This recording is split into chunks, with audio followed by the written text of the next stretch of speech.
नंदीश्वर के कान में मनोकामना कहने की है परंपरा।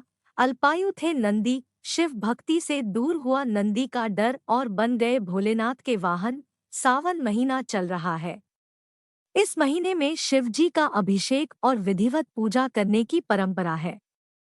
शिव पूजा में नंदीश्वर की भी पूजा जरूर करनी चाहिए। नंदी की प्रतिमा के कान में भक्त मनोकामनाएं कहते हैं।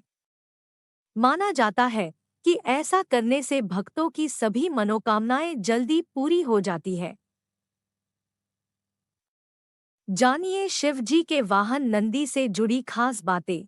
उज्जैन के ज्योतिषाचार्य और शिव पुराण कथाकार पम मनीष शर्मा के मुताबिक नंदी अल्पायु थे, लेकिन शिव भक्ति से इनका मरने का डर खत्म हो गया और शिव जी ने इन्हें अपना वाहन बना लिया।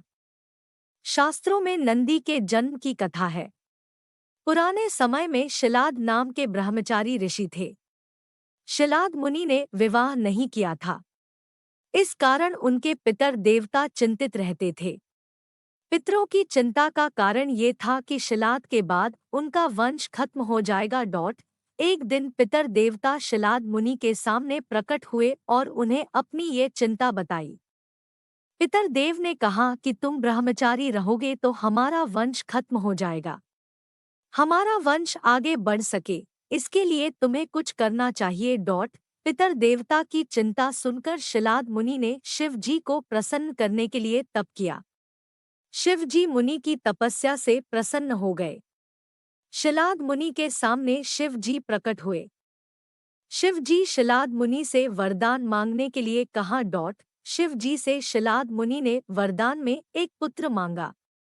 शिव जी ने शिलाद मुनि की इच्छा पूरी होने का वर दे दिया और अंतर्ध्यान हो गए। कुछ समय बाद एक दिन शिलाद मुनि खेत में हल चला रहे थे। उस समय उन्हें खेत में से एक छोटा बच्चा मिला। शिलाद मुनि ने उस बच्चे को अपना पुत्र मान लिया और उसका नाम रखा नंदी। शिलाद मुनि नंदी का पालन करने लगे। शिलाद मुनि ने नंदी को सभी वेदों का ज्ञान दिया।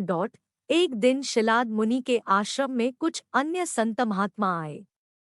संतों ने शिलाद मुनि को तो लंबी उम्र और सुखी जीवन का आशीर्वाद दिया, लेकिन नंदी को कोई आशीर्वाद नहीं दिया।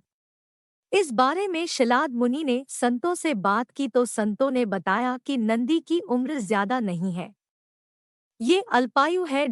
संतों की बात सुनकर शिलाद मुनि दुखी रहने लगे। जब नंदी ने पिता को दुखी देखा तो उन्होंने इस दुख की वजह से पूछी।